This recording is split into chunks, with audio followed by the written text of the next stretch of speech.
Oh, man. I love what we do. God, I love it. This is the most fun I've had watching football in so long, dude. Oh, it's great. Let's switch gears, Tim. Let's hear from Matt LaFleur here. I put this tweet together. I want to get your all's take on it. Again, everybody was talking about the Luke Musgrave play where he tipped the ball, and you heard Jordan say at the presser, I was throwing to Dobbs, right? And I want you to hear Matt and what he was talking, how he answered this question, I should say. And what I put in the tweet was, here's the all-22 and the box cam and next-gen GPS tracking, along with Packers head coach Matt LaFleur explaining the interception that got tipped by Musgrave. As always, not a popular answer, but multiple factors. 1, there was a free runner at Jordan Love. 2, bad spacing by Dobbs. And 3, bad distribution. So let's see what Coach had to say here real quick. On the interception that Jordan said he was throwing to Romeo, is Luke just in the wrong spot there? No. So it looked like they're right in the same line. What was supposed to happen differently on that play? Well, it's a classic high-low. And what happened, we're calling it for a different coverage, and Harrison Smith was inside out of Rome. Really, we want that Rome's route to be straight vertical so that he can wrap Luke. And he got widened. He went outside of Harrison Smith. And so that when he did widen, they were in the same window. So it's bad distribution. That's not what we want. So Luke is thinking at that time the ball's coming for him. Yeah, he's in a tough spot. Like, he thinks it's a high ball to him. Again, bad distribution. And, and in Jordan's defense, he has a free runner running right at his face. That shouldn't be there. I mean, he should be picked up in protection. We're not in scat protection. So we got to make sure that we step up, we make that block, and then I think he can make a better decision and hopefully just drop it down. Because if the spacing is a little off, like, just take the gimme. Tim, he said something there. I just now caught it. He said, we're not in scat protection. Yep. So for those of you who are wondering, scat protection is just 5-man protection. It means no backs, no tight ends. He said we were not in scat protection. All right. Now look at this. Their block. Yeah. Now check it out. If you're not in scat protection and Musgrave's in his right spot, okay, then that means Josh Jacobs was supposed to pass block. That's the way I'm taking that. Either Josh Jacobs or Tucker Kraft. So the fact that he said Jordan had a free runner, he's what he's telling you is, without throwing someone under the bus, you shouldn't have had a free runner, right? If it had been on Jordan to recognize 51, sometimes you come to the line of scrimmage and you identify the mock. Like in this case, they get a 5-man front, right? They're showing their 34 jam look. Yep. You come to the line of scrimmage, you go, all right, 97 is the mock or 44 is the mock. You're setting the protection. And with that being said, sometimes Jordan will go, hey, 51, I got 51. That means if 51 comes free, that's on me. I got to get hot. I got to find the answer to the equation. So Matt LaFleur saying it wasn't scat protection, my guess is the closest one to him is going to be Josh Jacobs, seeing that we know Musgrave ran his proper route. Does that make sense? So when we roll this, watch Josh Jacobs just hit the flat. Now, see the free runner? So I'm thinking that the assignment was supposed to be Josh Jacobs step up and block any free runner, kind of be the personal protector. So that also kind of double confirmation of why they took Josh Jacobs out of the game. You remember us talking about the post-game show that Matt LaFleur pretty much openly said at the presser, yeah, I mean, we had some pass protection issues, so they took him out. And that's why Josh Jacobs. No rock. Hey, perfect drop, Tim. So, again, that's what he was talking about. Now, let's talk about the high-low. You notice he said Rome was supposed to get vert and kind of run a post, probably a choice route there. Done exactly what Matt LaFleur said he did. See how he bends it out and comes around? So what Jordan was expecting was Rome to get vert up here, and that's what's going to create the proper spacing. And that's why Musgrave went for the pass, because there's no way that ball should have been thrown in the window it did to Romeo Dobbs. So when you say bad distribution, that's on Love. He shouldn't have threw that ball to Dobbs because Dobbs is in the wrong spot anyway. When he's talking about Dobbs not running the right route, that's what he means. He should have got vert as opposed to this little bend it out and come back in type thing. And then, of course, the free runner probably on Jacobs because it was scat protection. We got confirmation now that was scat. And that's what scat means, 5-man protection, nobody else staying in. So there you go. That makes sense, man? I think so. Unfortunately. Unfortunately, right? Because you look at this and you're thinking, oh no, he was supposed to leak out for a swing pass or something, but it's like, Right. I don't And know. think about when you talk about bad distribution here too. Look at this. All right. Yeah. Think about where you're supposed to go with the ball. First of all, if Dobby is vert, he's probably going to be able to hit this window right here. Right. Now, let's say that you can't hit that and 24 really clamps down. Watch number 13. Watch Dontavion Wicks. There's the answer to the equation right there. Yeah. Because as the swing goes out, which it sounds like Jordan wasn't even expecting him to run out and swing. So cue up the circus music. Yeah, no kidding. I sense. also looked pre-snap. I'm wondering why if Josh, let's just play devil's advocate here. If Josh Jacobs is supposed to block here, why are we not motioning him sidecar left? Mm-hmm. If in fact he's supposed to, pick up that free runner there. Yeah, that's the big thing too. Is like if that was the case, right, and he's supposed to stay sidecar right, and you aren't in scat. Let's say you're in T protect. If you're in T protect, then who's he supposed to block there, right? Right. It means Elton supposed to kick over, pick up 51, and now Josh is supposed to block 99. I don't think that's part of the plan. So yeah, I'm with you, man. Maybe they even lined up wrong. That's a great observation there, Tim. I see what you're saying, man. Yep, absolutely. That was just my initial thought. Yeah. Because you don't see 51 being a free runner there if you're simply lined up on the left side sidecar. Yeah, and that's what we call. I think it's called a red dog or a delay blitz. So that's kind of a delay. That'd be a delay. What would that be? Be a delay mock fire. He was playing mock there because it's a balanced look. Your true Y's on the right actually, so that would be a will fire. So you're firing the will there. Some people would look at him as the mock. I would look at him as a will. Yeah. All right, there you go. So just want to point that out. And of course, here's the play itself. I'll try to play it here so we don't get hit with anything. If you guys can kind of, I don't know if you can see it down there, but yeah, not changes anything. But yeah, we got to be careful because again, I'm going full screen. Look, I'm staring right at the screen.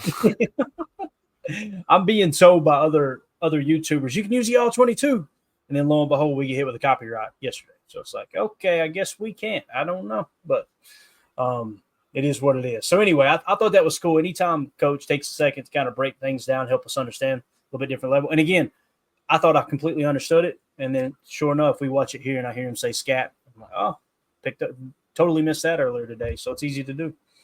All right. There you go. When we look back, it makes perfect sense now, obviously. Mm-hmm. Yep. No, it really does, man. And again, this is the rust you got to kind of knock off. You remember first half of last year, it was the same thing. It was constant mistakes with the routes. Everybody hated it when Aaron Rodgers was not throwing to receivers. Like, he's got a guy open. Why isn't he throwing there? He's not supposed to be there. And Rodgers is always going to err on the side of, I'm just going to take this sack rather than throw a pick. And Jordan just cut more of the cloth of Favre. Like, you know what? Hell with it. Somebody's out there. Let's wing this thing. So, I love it. I know it's going to be a lot of fun to watch Jordan play, man. I really believe that. I think he is going to be a lot like Favre in that regard. So let's see. LaFleur on mistakes. All right. Cool. Let's move along here. We're doing good on time, man. We've covered a lot so far. If you guys would hit that like button for us, we appreciate y'all hanging out with us. Thank y'all for making us a part of your Monday evening as Detroit jumped up early on Seattle, Tim, 14-0. Seattle, one of the other undefeated teams in the league, at least as of right now. Let's hope they can mount a comeback here. But let's get into that would be our luck, right? We lose and the Bears win and the Lions are winning. Oh, gosh. It's a long season, though, man. Long season. Yep. Let's get into some PFF. You want to? Is that cool with you? Yes. All right, cool. I'm going to do most of this from the screen grabs that I grabbed earlier, but I do have access to the site. If there's something else you want to see, you just let me know, bub. But tweeted this out earlier today and simply said Packers versus Vikings. Actually, it was yesterday, I think. PFF grades, still waiting for special teams grades. Offense, top 3 players were Zach Tom, 81.2, just an absolute dog. Here's the guy. Jaden Reed, 77.8, another dog. Here's the guy. And then Rasheed Walker, 73.2. Here's the guy. So, Tim, pretty cool to see that 2 of your top 3 players on offense are your tackles. We talk about it, man, especially left tackle, more important than right tackle. And Rasheed Walker seems to be kind of turning the corner. That's a good thing. We all know how great he is at pass blocking. It's obvious to get that high of an overall offensive grade. He must be shoring up some of the run too. We'll hit the offense as a whole here in a second. Short up those mistakes too, right? I didn't see too many flags on Rasheed Walker on Sunday. We'll have to double check, but he played a pretty fundamentally sound game. So shout out to Big Sheed there at left tackle. Yeah, definitely. On defense, the top three performers. Xavier McKinney, 91.2. Here's the guy. We got Evan Williams, 80.9. Here's the guy. Yeah, that's only 11 snaps, but still, we might see more Evan Williams. And then in third place, the player that so many love to hate, Rashawn Gary, 70. Here's the guy. So there you go. It's just exactly the same year in and year out. Gary grades out as one of the top defenders, and that's who everybody's pissed off. So, and again, Crazy. PFF isn't everything. I'll be the first to say it, but I try to look at when I turn on the tape. I try to go, okay. I like to watch the tape before I see the PFF grades. The problem is you don't get the tape. You get the PFF grades before the tape. Right. So I like to kind of watch the tape and then go, okay, what's PFF think? Did it line up with my opinion as I'm going through and kind of looking? But here we are, all of the offensive grades. So like we said, Zach Tom, 81.2. Jaden Reed, 77.8. Rasheed Walker, 73.2. Tim, 75.7 pass blocking. Look at the run blocking coming up, baby. 65. Let's go. Getting better. Jordan Love, for the game, he threw 3 interceptions, guys. 3 interceptions, was inaccurate most of the game, right? Jordan Love still a 71.0. His passer grade was a 68.9. So I'll take it, man. The way you could see him shaky on that knee in the first half, I think you're going to see a much better Jordan Love this next matchup against the Browns. And I think we can only really give him credit for 2 out of those 3 picks. We just talked about the high-low concept. Good point. You know what I mean? So really 2 of those are probably on Jordan. But yeah, man, anybody panicking right now, I just encourage you to just do a little more research and watch a little more tape on this team because there's nothing to panic about right now at all. Yeah. Oh, boy. I just seen something in the chat, and we're going to hit on it. Carl K says, why Jacobs a 28.1? Think about this. For the people who hate PFF, before the grades even dropped, what did Matt LaFleur say they took Josh Jacobs out of the game for? Yep. Pass blocking. His pass blocking grade's 28.1. Lines up. Checks out, right? Yep. This is what it is. Sean Ryan, again, Tim, 5th highest graded offensive player, 68.6. Pass blocking is getting better every single week, dude. 74.8. Run blocking, 61.8. That gets me excited, man. Good for him, dude. We've been waiting a while for this, right? So right on time. Better late than never, right? We'll take it. Yeah, definitely. Let's see. Bo Melton, 68.5. Here's the guy. Dontavion Wicks, even with the drops, guys, right? 68.1, ended up with 2 touchdowns, and his run blocking grade was 74.7. If you go back and watch the Tucker Kraft touchdown, really holding the point of attack there at the goal line was Dontavion Wicks blocking. But again, we know the drops, you just can't have it. There's no 2 ways about it. But what I found myself going is, are they trying to put too much on Dontavion Wicks right now? Because they did, man. They really, I don't want to say they forced the ball to him, but I think he got targeted more than anyone, didn't he? It seems like anyway. Seems like he got a lot of targets. Maybe you sprinkle in a little more Bo Melton. I'll tell you this. If Christian Watson, we know he's going to miss, according to Matt LaFleur, at least 1 or 2 weeks. He may go on IR like Tim was talking about. We should know in a couple of days. The closest thing to Christian Watson that you have at the receiver position is Bo Melton, right? Bo Melton's actually faster than Christian Watson. So maybe you see Bo Melton sprinkled in there a little bit more just to kind of, like I said, stretch the field, that type of thing. That makes sense? It does. And we've seen Bo utilized a lot of different ways this year, but a lot of it we've seen him in that orbit motion or that zipper motion we've talked about. And I'd be interested to see him maybe line up in the slot or split out wide and see what we can do with him, especially if Scoot's not going to play. And I guarantee you that alone right there, that'll open up some windows for Tay Wicks to get going. I think the targets alone it shows that Jordan's comfortable throwing the ball to Tay Wicks. We know that going back to last year. Right. He's comfortable spreading the ball around in general to these receivers, but I think guys like Rome and Tay Wicks and Jaden Reed are kind of like security blankets for Jordan. And it was not a shocker to me that he was leaning towards those guys as he was trying to get into a rhythm yesterday. So, yeah, I think if Scoot's not going to play, I would expect Bo Melton to be a big factor in this game in more ways than one as we go forward. Yeah, definitely. Greg Ross says, Clayton, can you show that play again? What happens if Love passes to Jacobs in the flat? I've already closed it out, Greg, but the problem is, as Matt LaFleur pointed out, it was scat protection. He wasn't supposed to be in the flat, so Jordan didn't know to look at the flat, right? Yep. So that's, again, one of the reasons why Matt LaFleur was pissed off at Josh Jacobs during that game. So he confirmed it was scat. There's no way the Y was part of scat. It was supposed to be the T blocking there. It's supposed to be Josh Jacobs pass blocking. So Jordan, it never crossed Jordan's mind Josh Jacobs going to be in the flat. It did cross his mind that he's supposed to help him pass pro. Oh crap, I'm getting hit. that's what legitimately happened though. So, but I did already close it out, but sorry about that. Let's see. Josh Jacobs overall grade 62.7. Let's see, in the passing game, 71.3. That's basically him, playing receiver, catching the football. Pass blocking, 28.1, man. And running grade was 64.3. Run blocking, 60 is probably just a minimum, maybe one snap or something on a scramble or something like that. Emmanuel Wilson, 62.5. Pass blocking grade, 77.8.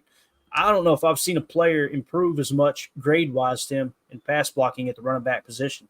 That dude went from that's the reason he can't get on the field to he might be our best pass blocking back now. And that explains why Matt tried to get him in the game more. I was pissed off as anybody at the end of the game, but looking at the grades now, watching that play that was supposed to be scat was not supposed to be scat, makes sense. It really does. And, it makes sense. I mean, Emmanuel Wilson's got another year in the system over Josh Jacobs as well. So the expectations and knowledge of the offense are definitely there.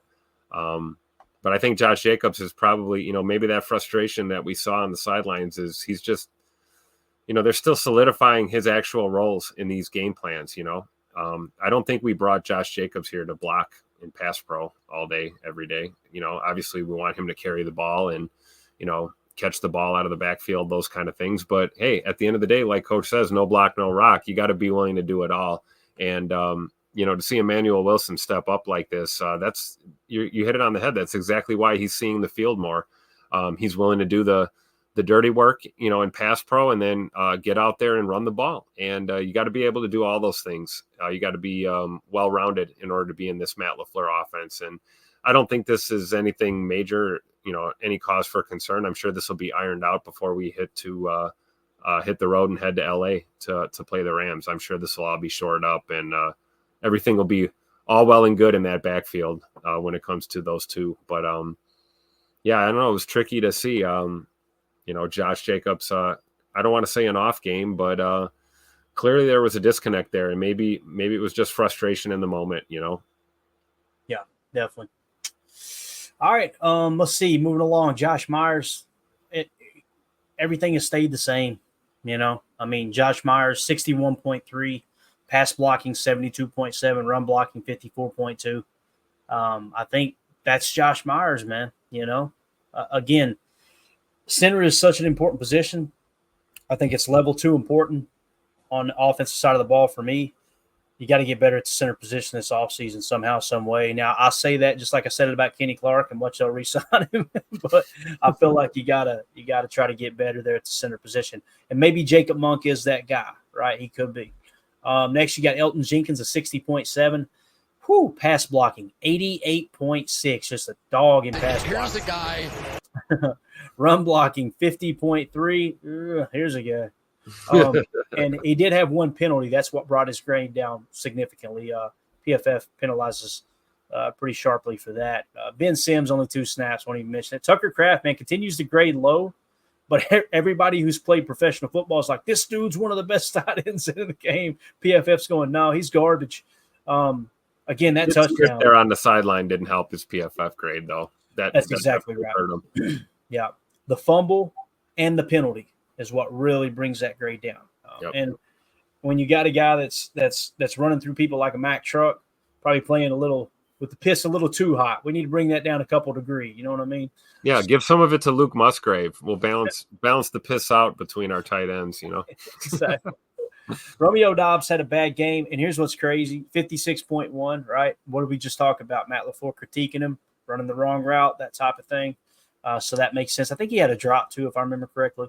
But Malik Heath 57.4. Like I said, Romeo Doubs 56.1. Luke Musgrave 51.5. Pass blocking 32.7. Run blocking 54.6. It's just it sucks, but it looks like Musgrave is just not going to transition to the NFL.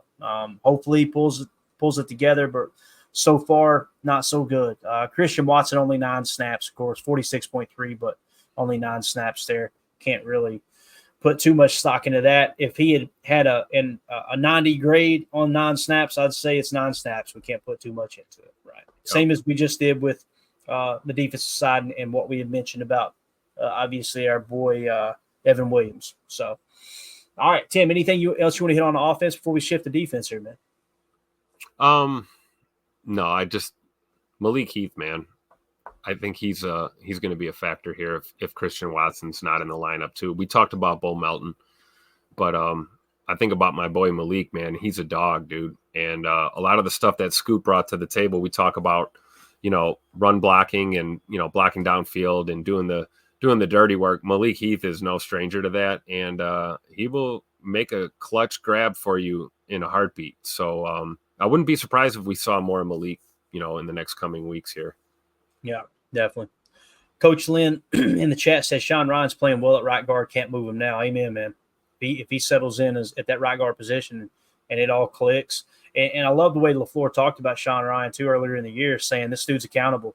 Like he said one thing about Sean is when you critique him, when you correct him, he takes it to heart.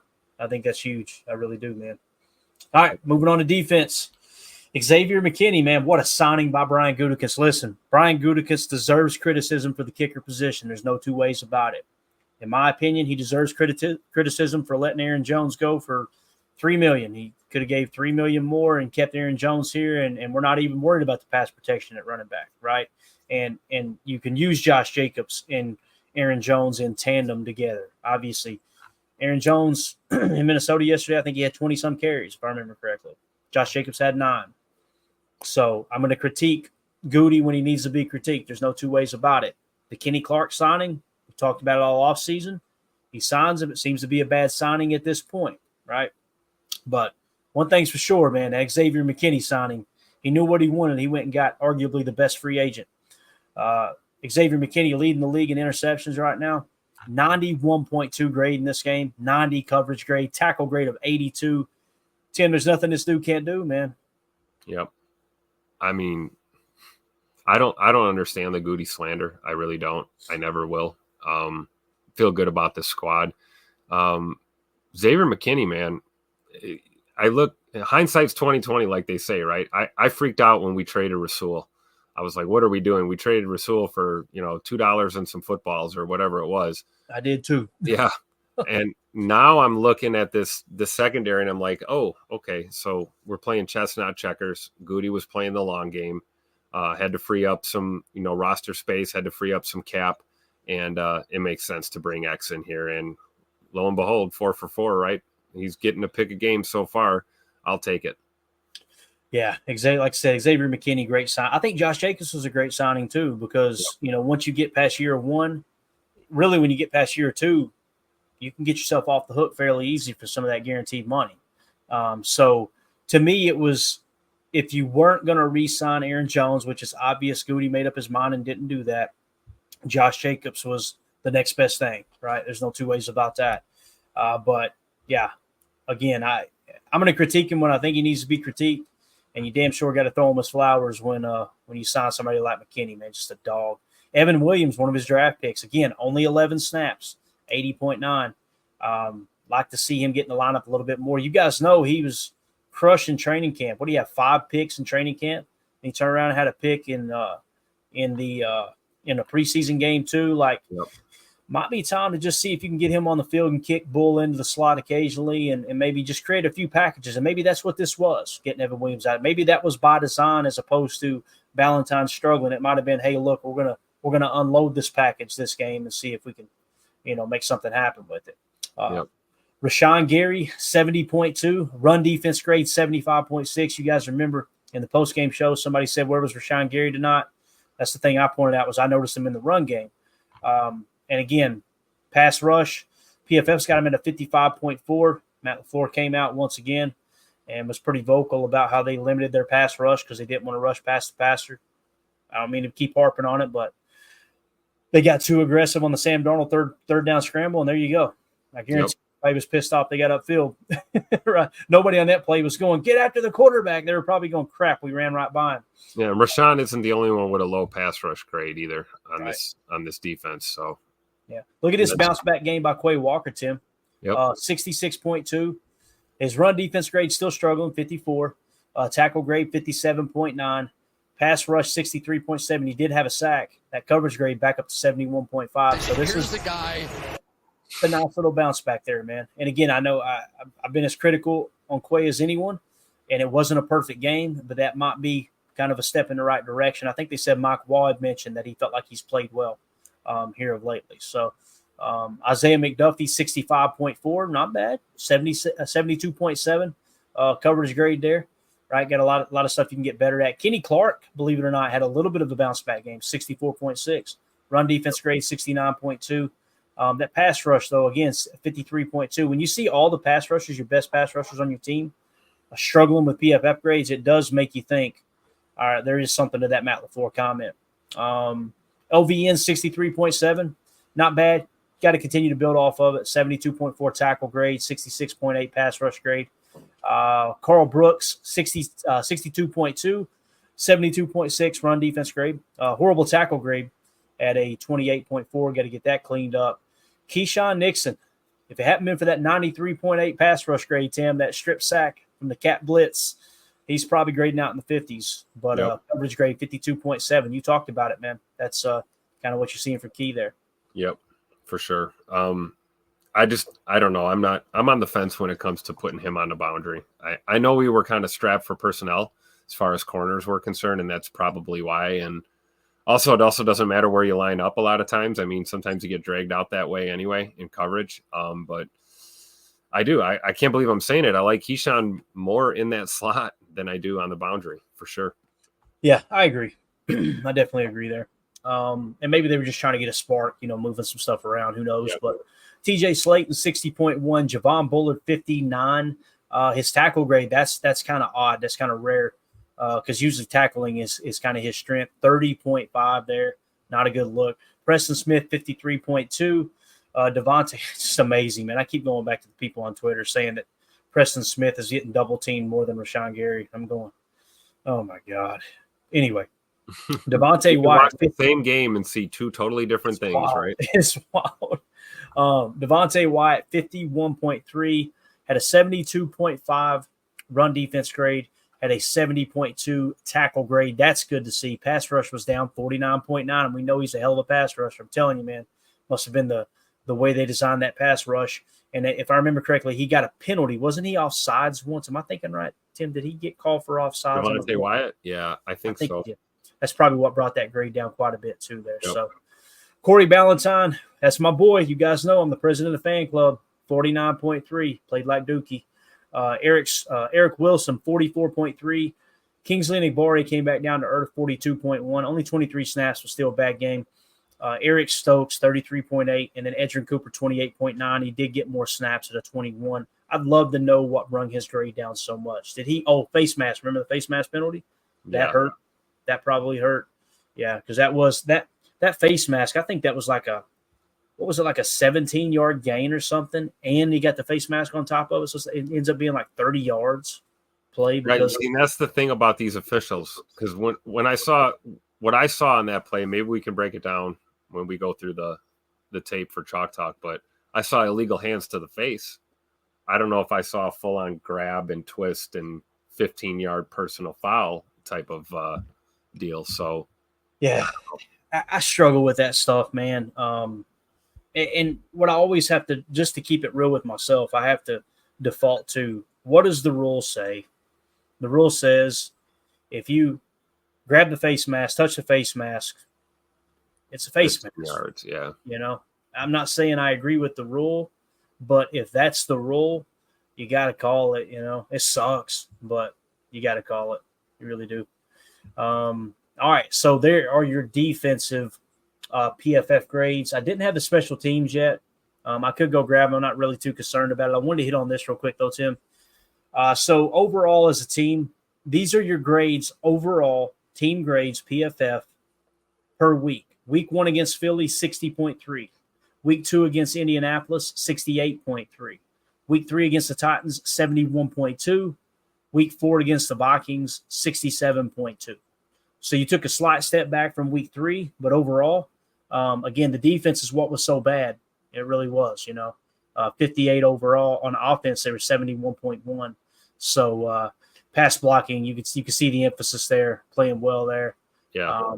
But yeah, so I think, again, the way the game ended, you only lost by 2 points. You were down 28-0. I think you created some momentum in the second half. I think that's going to carry over into the next game. These guys are going to be pissed off this week, and Matt LaFleur is going to work them. There's no doubt about it. Yeah, absolutely. And they got a tough road trip here. They got to go out to LA. I've already said it before. We don't do so hot on West Coast road trips in recent memory, but I think the Packers are going to be locked in for this one. It's a get right game, as they would say. Go win one on the road and get off on the right foot here. You can see the correlation with just looking at these grades here, PFF wise. Look at the 2 losses and look at the numbers. They're pretty close and within range. You don't want to be slipping on your run defense and your tackle grades and your pass rush. There's no doubt that it's going to cost you games, and it has so far twice this year. So, and the Rams are not the Vikings, and the Rams are not the Titans either. So this is a new matchup, like we talked about earlier. There's no one way to play defense in the NFL. You got to put together your best game plan, and I hope Coach Half and the boys have a better plan going into LA than they did, for this Vikings game, because we cannot afford to get behind the 8 ball to start a football game. You're right. The fact that we came back, we can talk about how positive that was. I think it's great we didn't lay down. I've said that. But, dude, you cannot go down 3-4 scores right off the bat in a football game and expect to compete. By some miracle, we did. We pulled it together and we cut into that lead yesterday. But that's an anomaly. That's not going to happen very often if you give up 3 tutters to start a football game. So hopefully they shore things up going into LA. Yeah, let's shift gears here real quick. We got a few minutes left, and let's see where the defense is ranking across the league. And I want to just take a glimpse back to last year with Joe Barry's defense to kind of see, because we're a quarter of the way through the season now. Let's see how it stacks up. So Green Bay currently in points per play is 18th in the league at 0.365. All right, if we go back to 2023, the Packers finished 12th. So we've dropped 6 spots through the first quarter of the season so far in points per play. Now let's get a little more specific here, and let's go with total defense, yards per play. Last year, yards per play, where are we at? Green Bay was 22nd at 5.6 yards per play. All right, I'm sorry, that's this year, 22nd. Last year, in yards per play, Green Bay was 20th, so not much of a change there. Still a little bit worse. So you're significantly worse in points per play. You're 2 spots worse in yards per play. Let's key in now on the rushing defense. Rushing yards per attempt. Last year under Joe Barry, we were 12th in the league in yards per attempt at 4.3. All right. I'm sorry, that's this year. Gosh, I hate how it resets. Last year, you were significantly worse at 25th, 4.5 yards per attempt. So the running game has technically got better this year. Scoring's gotten a little worse. Overall yardage has gotten worse. And then when you look at the pass defense, yards per pass attempt, last year, the Green Bay Packers defense in yards per pass attempt was 18th at 6.7. All right, 18th at 6.7. And then this year, they are 23rd at 7.1. And again, keep in mind, they could turn it around. They could improve more than they were last year. But as it sits right now, the only thing that's gotten better a quarter of the way through the season, a little less than a quarter of the way through the season, is your running defense, yards per rush attempt. Other than that, everything's gotten worse. So hopefully they can turn it around. We knew there's going to be a transition. It's going to take a little time for everybody to get a grab of this new defense, and hopefully they can kind of, like I said, kind of turn it around. Does anything surprise you there, Tim, as far as the defense goes? Now, again, I'll go back to scoring defense here. Yeah, that the run defense has improved. There you go. It's great. We'll take it. Right? Surprise. It's a good surprise.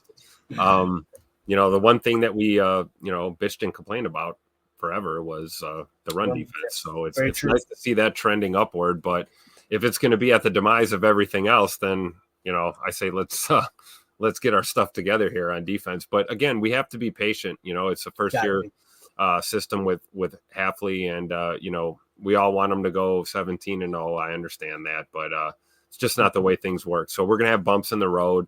And clearly yesterday was not a great defensive performance, but hey, there's room to work and room to improve, and a lot of football game left. So yeah, give them a break. You got to give it time, but again, I'm going to judge things in quarters. And it doesn't surprise me. We were talking about we're going to play more man coverage. We talked about it all off season. When you play more man coverage, you're going to give up more explosives, right? And when you give up more explosives, you're going to give up more points. That's just a reality. Explosive play, you get an explosive player, give up an explosive play on a drive, it triples your chances of scoring on that drive. You're seeing it transition or translate here this year. When you play that pre-snap shell, you're deterring the offense from taking shot plays, at least from a pre-snap management standpoint, and going, okay, here's where our shot is type thing. You seen it yesterday, the touchdown on Corey Ballantyne, right? If you're showing shell coverage there, he's not coming out looking to fire that. I know everybody hated last year how it was, but these long drives are what's killing the team. I know they're holding them to a field goal, but it's tiring the defense out, this and that.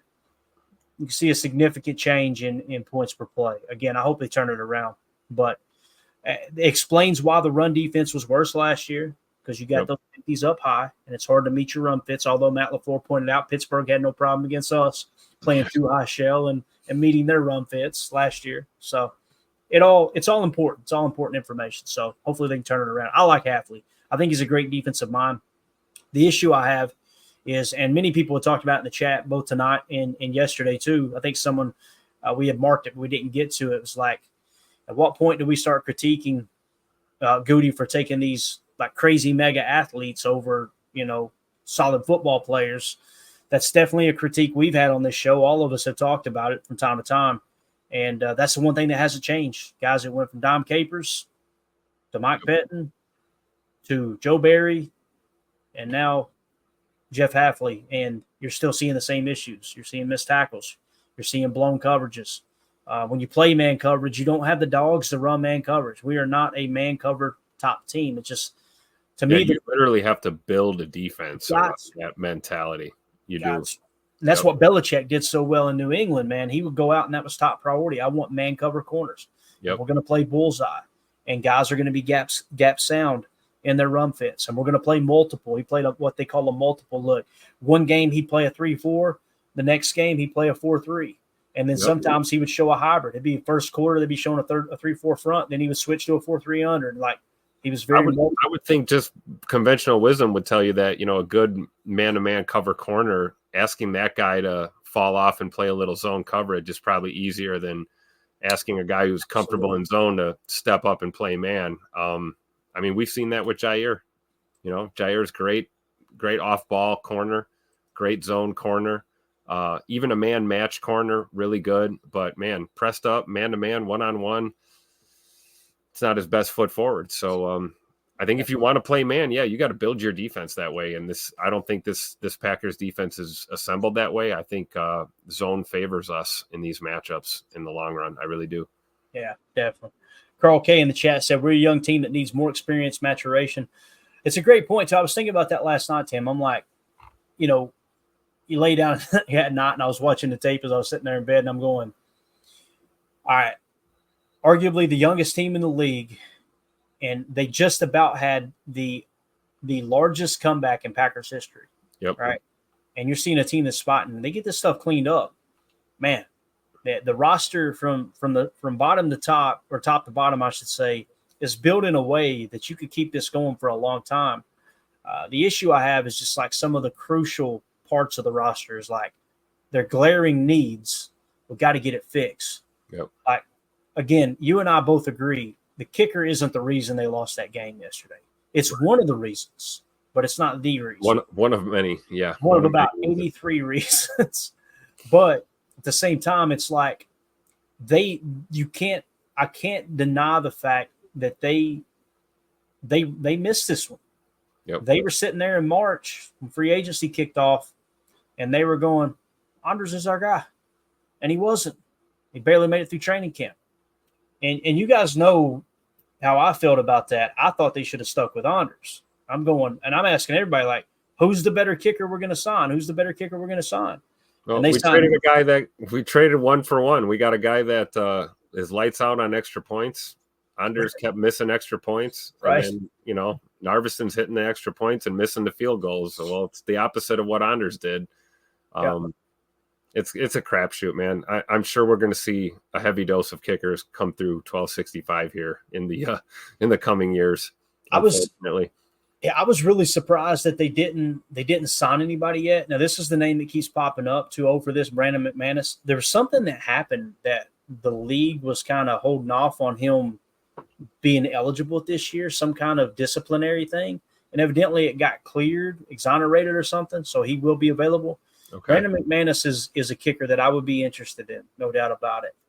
He's a veteran. I think he's got a big leg too, if I remember correctly. He's one of those power kickers. So, you gotta get it fixed. So I can't think of a Super Bowl team that's won a championship and had I don't want to say bad kicker, but even a below average kicker. You know what I mean? Like like Kansas City, Bucker, right? Like you think of the Patriot days. Who'd you have? Vinatieri. Think of the Colts, the Vinatieri. Like, you know what I'm saying? Like the great teams, even the great Packer teams. Who were the kickers, right? Longwell, right? Yep. Chris Jackie. Yep. Mason Crosby. Yep.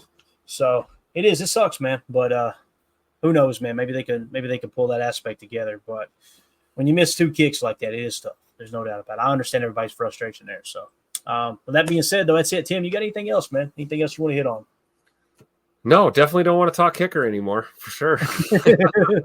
Didn't get a super chat, so we're not talking kicker. Please, God, no one super chat that. We're done talking kicker. Greg Rice said Mr. Hustle died Saturday. Yeah, we got to say something about that, right? I know it's not a baseball podcast, but we got to talk about it, right? Rest in peace to Mr. Pete Rose. Yeah. Who should be in the Baseball Hall of Fame unequivocally. Put the man in Cooperstown. Should have did it while he was still with us. Yeah. I agree. Charlie Hustle, man, he's a guy that I kind of mimicked my game after when I was playing ball growing up, from a sense of like just playing intense, playing hard. He's one of the only guys on our high school team that I looked for a reason to go head first into a bag. And when I did it, I tried to do the old belly flop like Pete. Pete played the game the right way. And I know he got obviously banned from baseball for gambling, but like Tim said, the reality is he bet on his own team and they looked to make an example out of him. It's just a damn shame that some of these, I feel the same way about the NFL Hall of Fame. Like you got it. There's such a backlog and this and that. And we know he should be in the hall, but there's other people that belong. And then next thing you know, they put them in as soon as they pass away. It's like, can you not honor them while they're alive? My gosh. But my guess is something will happen with Pete that they'll end up putting him in the hall now that he's passed away. And it's just such a weird situation. So Anyway, no way, dude. Coach Lynn, is this true? No. Dikembe Mutombo passed away? What? Man, J. Cole said it too. Oh my goodness. Man, they talk about part of my childhood. Yeah, I hate basketball with a passion now, but growing up in the because they don't play it like they did back in the 90s, right? I'm that dude. I'm get off my lawn guy when it comes to basketball, man. Watching basketball. We'll do the finger wave for Dikembe Mutombo one time. Bro, that's when basketball was basketball, no doubt about it. But that sucks, man. That's what sucks about getting old, dude. You end up all these people that you grew up. I wouldn't say idolizing. I don't idolize athletes. I'm not that dude, but just you grew up rooting for and everything, and then the older you get, the more people you lose. It just sucks, man. It really does. But so yeah, rest in peace to Dikembe Mutombo and obviously Pete Rose, man. So, with that being said, we're out, guys. Appreciate y'all hanging out with us. We will be back tomorrow night for PTA Live. I've got all 15 plays ready to go in the hopper. Now I've got to go through the grueling process of looking at every play and going, what's this play called? And break down every single assignment. So hopefully I get it done for tomorrow. If not, then I'll definitely have it ready for y'all by Wednesday to do Chalk Talk. Again, we got 15 plays. There's some bad in there, but there's also some good. It's going to be a fun one. Again, the goal is to understand what happened and why did it happen. So we'll see you guys tomorrow night. Appreciate everybody hanging out with us. Special shout out to all the super chats. Mr. Larry Cano, thank you, sir. United Bates, thank you, buddy. Thanks for the pictures again, buddy. And then TC Fan with the super chat as well. You guys are awesome. Thank you all for supporting the stream. Help me out here, Tim. For those of you listening on the pod, thank you for making us a part of your day. As always, let's go out and be the change, not the shame, the change that we want to see in the world. And go, Pack, go.